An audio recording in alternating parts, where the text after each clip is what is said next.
আমরা বাড়িতে প্রত্যেকেই কখনো কখনো মুড়িঘণ্ট বানিয়ে কিন্তু খাই। তো আজকে নিয়ে চলে এসেছি মুড়িঘণ্ট রেসিপি। আর এটা আমি কিন্তু একদম ড্রাই বানাবো। আর কিভাবে বানাবো সম্পূর্ণটাই আপনাদের সাথে শেয়ার করব। তো সঙ্গে থাকবেন, আশা করি পুরো ভিডিওটা বিনা স্কিপ না করে দেখবেন। তো চলুন আজকে ভিডিও শুরু করা যাক। ওয়েলকাম টু ভারতী রান্নাঘর কুকিং চ্যানেল। তো মুড়িঘণ্ট করার জন্য আমি এখানে 300 গ্রাম সুগন্ধিযুক্ত গোবিন্দভোগ চাল নিয়ে নিয়েছি। আর এটা বেশি ধুতে হবে না, এরকম একবার কিন্তু জল নিয়ে একবার ধুলেই হবে। তো আমাদের চাল তো ধোয়া হয়ে গেছে, আর এখন এটা আমি 15 মিনিটের জন্য রেখে দেবো। আর মুড়িঘণ্ট করার জন্য আমি বাজার থেকে কিন্তু রুই মাছের মাথা নিয়ে এসেছি। এখানে টোটাল 5 পিস রুই মাছের মাথা আছে। জানি সবাই কাতল মাছের মাথা দিয়ে করে, কিন্তু আমি আজকে রুই মাছের মাথা দিয়ে মুড়িঘণ্ট করব। আর এই 3টে মিডিয়াম সাইজ আলু আমি এইভাবে কেটে নিয়েছি। আর এখানে 2টা মিডিয়াম সাইজের পেঁয়াজ আমি একদম পাতলা পাতলা করে কেটে নিয়েছি। ঘন্টা করার জন্য মাছের মাথাগুলো ভেজে নিতে হবে। আর ভাজার জন্য আমি এরপর দিয়ে নিচ্ছি হলুদ, আর দিয়ে নেব লবণ।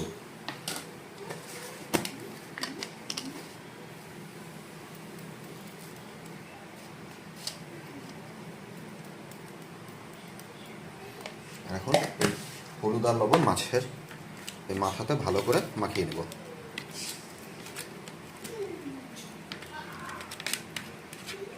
মুড়িঘণ্ট করার জন্য প্রথমে আমাদের কয়েকটা গোটা মশলা শুকনো খোলে ভেজে নিতে হবে। আর তার জন্য প্রথমেই আমি দিয়ে নিচ্ছি গোটা ধনে, তারপর দিয়ে নিচ্ছি এলাচ। বেশি এলাচ এখানে দেবো না, 4টা এলাচি যথেষ্ট। তারপর দিয়ে নিচ্ছি দারচিনি,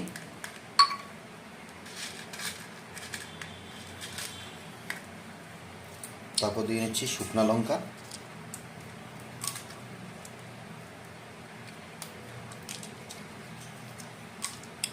আর দিয়ে নেব গোলমরিচ গোটা 4-5টা।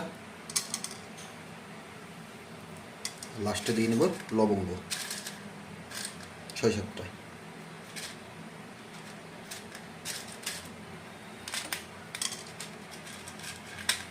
এখন এটা ভালো করে শুকনো খোলে ভেজে তারপর এটা কিন্তু আমাদের একটা পাউডার বানিয়ে নিতে হবে। 15-20 সেকেন্ড এটা ফ্রাই করা হয়ে গেছে। আর এখন এর মধ্যে দিয়ে নিচ্ছি 1 চা চামচ গোটা জিরে। ভালো করে এটা আবার ফ্রাই করে নেব। তো আমাদের মশলাগুলো ভাজা হয়ে গেছে। আর এখন এটা একটা পাত্রে আমি উঠিয়ে রাখতেছি। আর এটা ঠান্ডা হয়ে গেলে আমি এটা মিক্সিতে পেস্ট পাউডার করে নেব। এখন কড়াইয়ে দিয়ে নেব আমি 50 মিলি তেল। আর তেলটা গরম হলেই মাছের মাথাগুলো কিন্তু এই তেলে ভেজে নেব। তো বন্ধুরা, তেল কিন্তু গরম হয়ে গেছে। আর এখন মাছের মাথাগুলো দিয়ে নেব তেলের মধ্যে।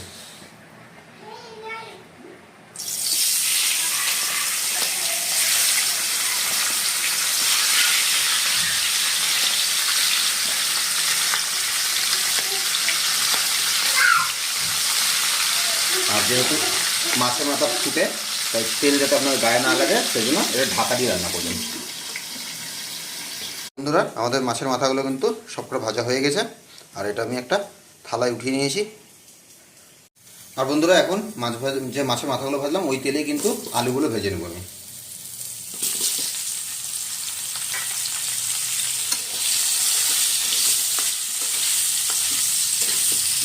তো আমাদের আলুগুলো কিন্তু খুব ভালো করে ভাজা হয়ে গেছে।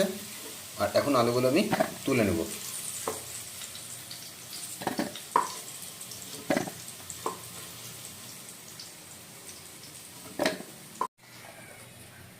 আর এখন এর মধ্যে দিয়ে নেব আগে থেকে যে পেঁয়াজগুলো কেটে রেখেছিলাম সেগুলো।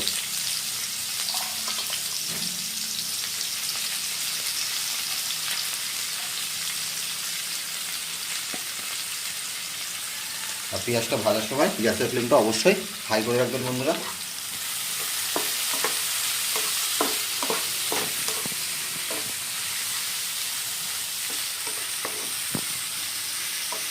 তো আমাদের পেঁয়াজ কিন্তু খুব ভালো মতো ভাজা হয়ে গেছে, দেখুন বন্ধুরা। আর এখন এর মধ্যে সময় এসেছে, এখন এর মধ্যে অ্যাড করে নেব আদা আর রসুনের পেস্ট। আমি বড় চা চামচের 1.5 চামচ আদা রসুন পেস্ট এর মধ্যে অ্যাড করে নিচ্ছি। আর আদা রসুন পেস্টটা 30-40 সেকেন্ড যদি ভালো করে ভাজা হয় তাহলে কিন্তু কাঁচা গন্ধটা চলে যাবে।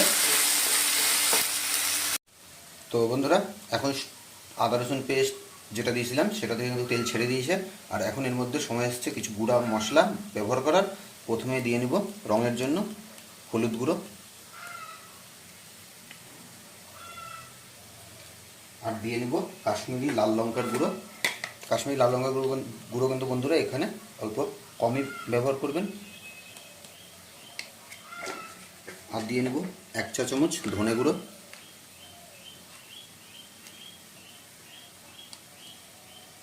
আর 1 চা চামচ জিরে গুঁড়ো।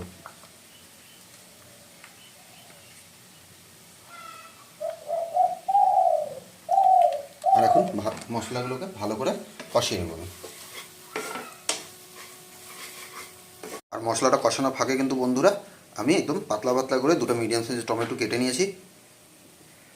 তো মশলা কষানো হয়ে গেছে বন্ধুরা। আর এখন এর মধ্যে যে টমেটোগুলো আমি আগে থেকে কেটে রেখেছিলাম সেগুলো দিয়ে নিলাম। তার সাথে দিয়ে নিলাম 5টা চিড়ে রাখা কাঁচা লঙ্কা। আর এখন টমেটোগুলো ভালো করে কুক করে নেব।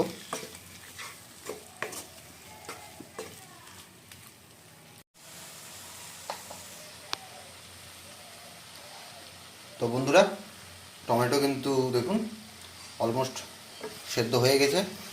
আর টমেটো কিন্তু ফুল একদম গলিয়ে দিবেন না। আর এখন সময় হয়েছে যে চালগুলো নিয়ে এতক্ষণ ধরে রেখে দিয়েছিলাম সেই চাল দেওয়ার।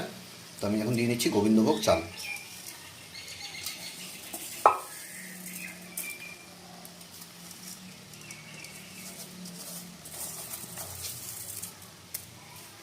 আর এখন চালগুলো ভালো করে মশলাগুলোর সাথে মিশিয়ে নিতে হবে। এতে কিন্তু চালগুলো টেস্ট আরও বেশি ভালো হবে।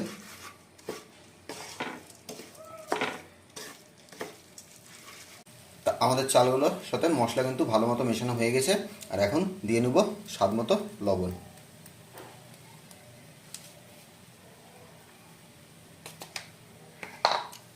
আর এখন লবণটা ভালো মতো মিশিয়ে নেব। আর এখন দিয়ে নেব মাছের মাথাগুলো আমি ভেঙে নিয়েছিলাম, মানে টুকরাগুলোই দিয়ে দেবো।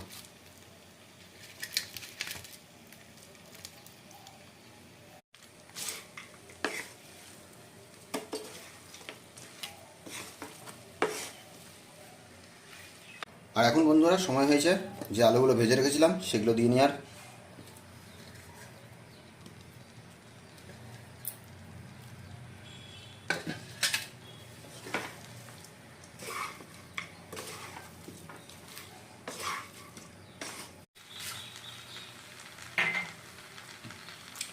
আর বন্ধুরা এখন সময় হয়ে গেছে জল দিয়ে নেওয়ার।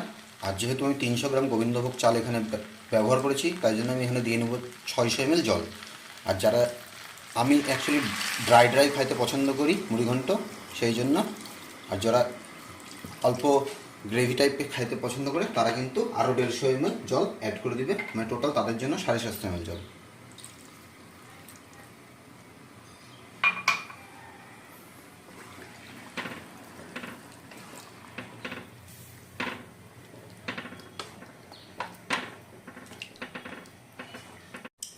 আর এখন এটা 7-8 মিনিটের জন্য আমি ঢেকে দেবো। আর এই সময় গ্যাসের ফ্লেম অবশ্যই মিডিয়াম করে দেবেন। তো বন্ধুরা আপনারা দেখতেই পাচ্ছেন জল কিন্তু অনেকটা কমে গেছে। আর 7-8 মিনিট হয়েছে টাইম। আর এখন এর মধ্যে আমি অ্যাড করে দেবো 1/2 টিস্পুন চিনি।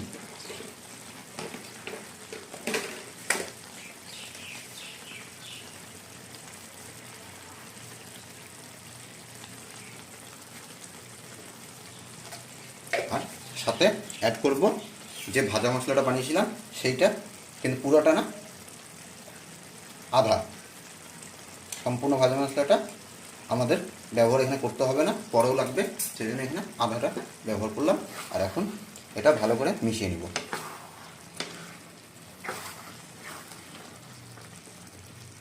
তো বন্ধুরা আর এখন সময় কিন্তু চলে এসছে গুঁড়া গরম মশলা দেওয়ার। আমি গুঁড়া গরম মশলা দিয়ে দেবো এখানে, আর সাথে যে ভাজা মশলাটা আমরা বানিয়ে রেখেছিলাম সেটা কিন্তু দিয়ে নেব।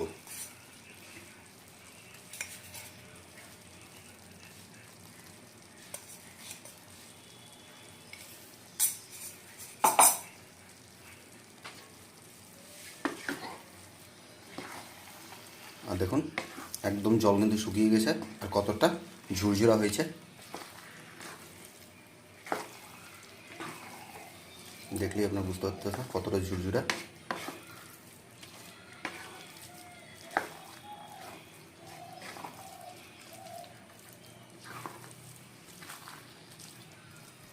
তো আমাদের কিন্তু মুড়ি ঘন্ট একদম রেডি হয়ে গেছে। আর এখন এটা আমি 2 থেকে 3 মিনিটের জন্য রেস্টিংয়ে রেখে দেবো। তো বন্ধুরা, রেস্টিংয়ে রাখার পর এখন এই 2-3 মিনিট পর ঢাকনা খুলে দেখুন সম্পূর্ণটা কিন্তু ড্রাই হয়ে গেছে। আর সাথে দেখুন হাতে দিয়ে তুলে আছি কতটা ঝুরঝুরে হয়েছে। তো যদি ভিডিওটা আপনাদের ভালো লেগে থাকে তাহলে অবশ্যই বন্ধুরা লাইক করে দিন, একটা কমেন্ট করে জানাবেন আজকে ভিডিও কেমন লাগলো। আর কোনো বন্ধু চ্যানেলে নতুন এসে থাকলে সাবস্ক্রাইব করে আমাদের পাশে অবশ্যই থাকবেন। তো দেখা হচ্ছে নতুন কোনো ব্লগে। টাটা।